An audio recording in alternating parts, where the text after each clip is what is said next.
Hey YouTube, I don't remember what my name on here is right now. It's like midnight. Thought I'd do a video though, because I've been working on this for probably 2 hours. And you're looking at a Maxxhaul or Maxxtow headache rack. These are adjustable from 62 to 74 inches. They're made out of all steel. 2-inch tube. Looks like it's pretty thick. I know it takes a little while to drill. I've been using these worn out DeWalt bits, black oxide.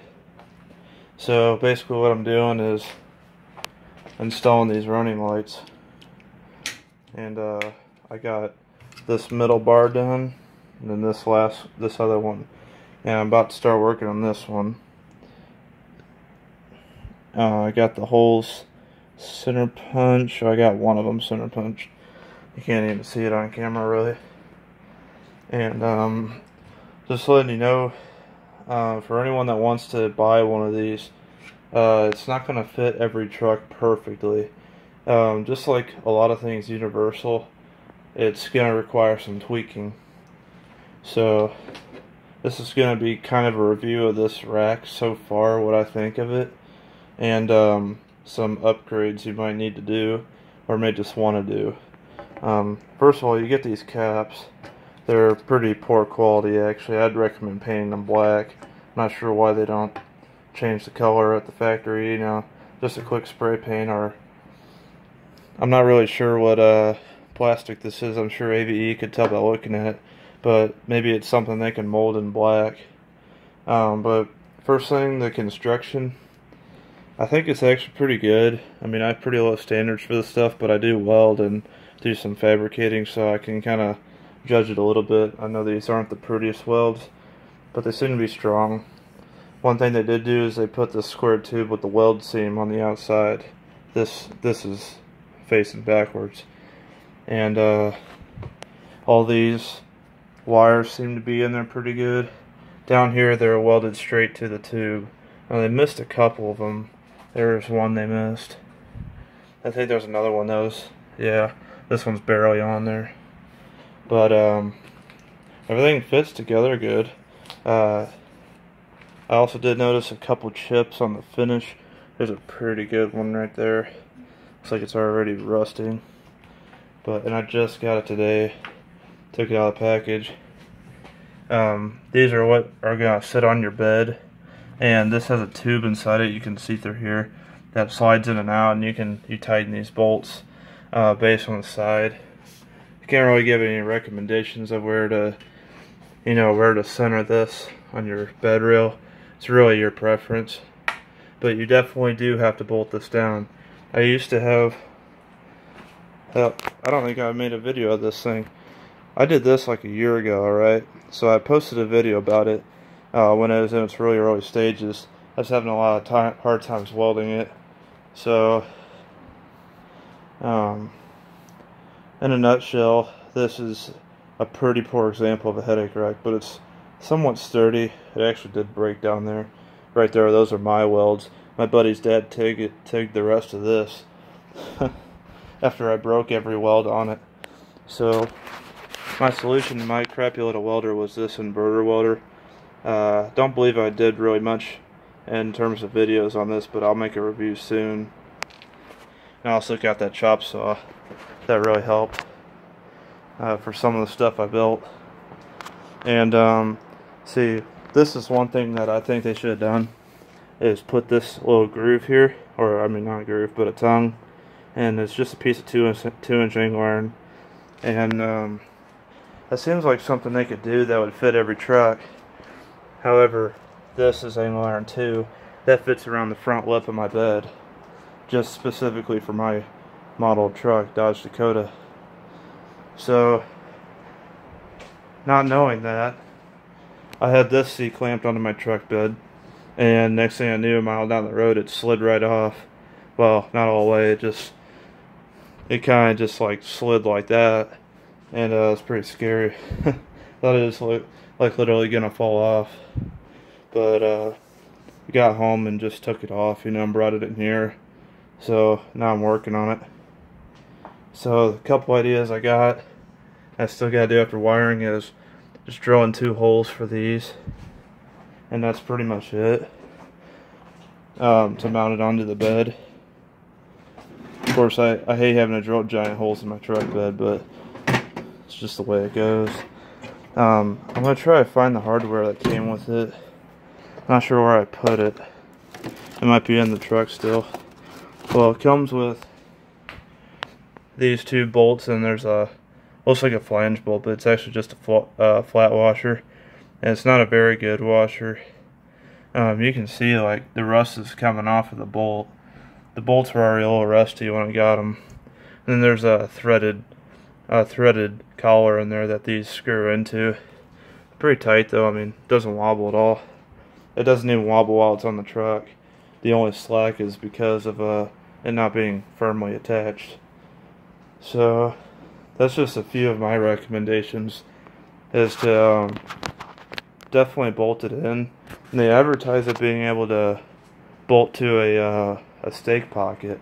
Well, my truck doesn't have sorry, my voice is pretty worn out, but my truck doesn't have that. So I don't even think the 6.5 foot bed models have those. But anyway, I'm just gonna have to do it that way. It does come with plates that are probably about 2 by, I'd say probably 1.5 by 3 actually. And they have a hole drilled in the middle, and it comes with like 4 of those. So I'm not really sure what to do with those. But what I will do is, for each one of these, I'm going to put that underneath the bed rail, so it, you know, kind of like a big washer. Also, sorry for the noise. We were getting tons of rain right now. Yeah, I've been all day pretty much, so you're probably thinking, why the hell would I do a video right now at midnight while it's pouring outside? But just because I got bored and taking a break for a while, so I thought I'd show you what I'm doing. I'm not really sure how I want to wire these. I think I was going to make this a 3rd brake light, but now that I think about it, since I already have one, it doesn't cover it up on my truck. I'm not going to do that. So I'm probably going to wire this to just my running lights, basically my license plate lamps, like I did for my 2 markers on the back bumper. These are going to be turn signals. I'm going to find a trailer harness, the 4-pin flat, so I can just simply plug it right into the back of my truck. Despite having those wires and the plugs showing, it should work just right. So these will become turn signals, and these actually have 2 bulbs. I didn't really know that when I bought them, and also you can see that they're not the same size, but they're the same style. So I was going to buy the ones that look just like this, but the bases were chrome. That's all the store had. So they had the shorter ones of these in all chrome and these in black. They didn't have this in chrome, they only make this in black. And just like a lot of these universal things, you can't really always find a lot of the stuff. I mean, they have, you know, probably 10 or 20 more marker lights you could buy at Farm and Home Supply or Rural King, or, you know, whatever your, you know, Fleet and Farm, whatever place you want to go. But there's so many varieties, you know, you gotta really look online. But I bought these at Farm and Home Supply. They got a newer store here by us in St. Charles, so I got a pretty good price on them. So I think that these will work fine. These are single bulb, also, I should mention. But honestly, wouldn't really recommend these. I mean, you can see these things kind of shift, and but it's kind of hard to show you guys. But yeah, I don't want to risk breaking it. But it's kind of modular, actually. You could buy, say, like the individual one in this size, but in amber, and you could swap these. So you could do like a middle amber one for whatever reason. I'm doing all red because it'll be in the back of my truck. So of course I don't want to confuse anybody. So, man, I'm really trying to get this thing back. The light just won't fit back in the socket. But you can I think you can change these bulbs, but I think you actually have to buy one of these, including for this. I think you have to buy another one. This just, they actually come with dielectric grease in there. And, you can see they, yeah, apples to apples. I mean, it's just all there is. And then there's the grounding lug, for one of those screws. And I just use a, self-tapping screw for that, because I knew it would stay better. But no, I'm thinking I use one of these for the grounding ring on this. This has like a ring connector for a ground screw. Dang it, I should have done a video or something. But it's got a really small version of one of these, right? And it's already attached and all that good stuff. So I just drilled a pilot hole, ran one of those little self-tappers in, and with the ring connector already on it, and it's grounded good. I will have to make sure to ground this to the truck. I'll just have to run a piece of wire from this to the bed. That's okay. And then I drilled a hole, about a 1/4-inch hole, I think, right about here. No, it's like over here.